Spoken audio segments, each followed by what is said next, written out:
Presidenti i SBA-ve Donald Trump vendosi një tarif bazë prej 10% për të gjitha importet, por shumë nga partnerët më të mëdhenj tregtar të Amerikës janë goditur nga një normë shumë e lartë. Trump gjatë fjalimit të ditës kritikoi, siç ai vetë i cilëson, mashtruesit e huaj, duke mbajtur një tabelë në dorë që tregon se kush do ta paguante sa.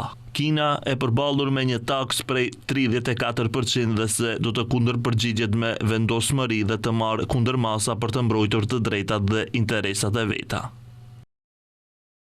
Kina i kërkon Shteteve të Bashkuara të anulojë më njëherë masat e saj të njëanshme tarifore dhe të zgjidhin siç duhet marrëveshjet me partnerët e saj tregtare përmes dialogut të barabartë. Presidentja e Komisionit Evropian Ursula von der Leyen tha se tarifat do të kishin pasoja të rënda për miliona njerëz në mbar botën. Ne tashmë po finalizojmë paketën e parë të kundërmasave në përgjigje të tarifave ndaj qelikut. Tani po përgatitemi për kundërmasa të mëtejshme për të mbrojtur interesat dhe bizneset tona nëse negociata dështojnë.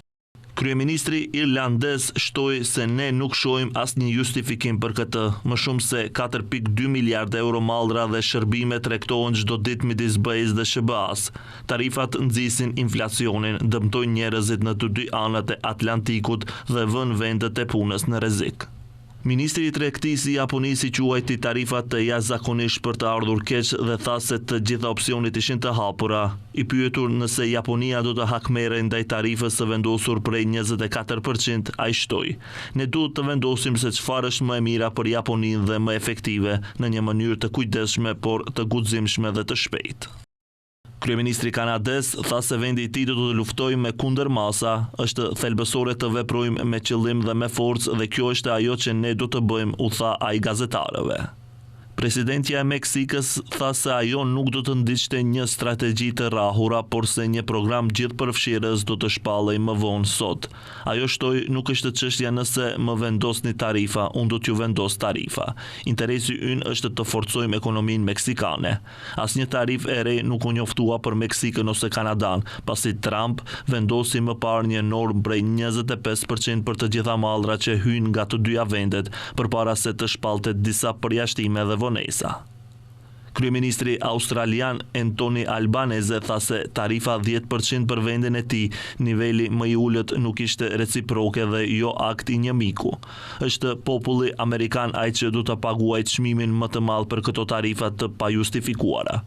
Kjo është arsyeja pse qeveria jon nuk do të kërkojë të vendos tarifa reciproke. Ne nuk do t'i bashkohemi një gare deri në fund që të çon në çmime më të larta dhe rritje më të ngadaltë.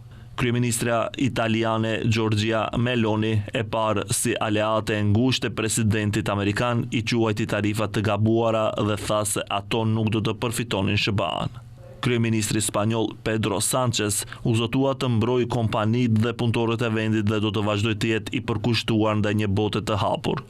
Homologu i tij suedez Ulf Kristersson tha se ne nuk duam rritje të barierave tregtare, ne nuk duam një luftë tregtare, ne duam të gjejmë rrugën tonë të kthimit në rrugën e tregtisë dhe bashkëpunimit së bashku me SBA-n, në mënyrë që njerëzit në vendet tona të gëzojnë një jetë më të mirë.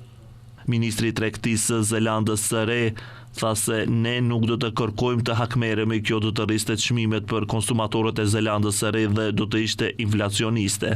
Ai mohoi se vendi i tij kishte një tarifë prej 20% për importet amerikane, siç pretendohet në grafikun e zotit Trump, dhe tha se në fakt ishte nën 10%.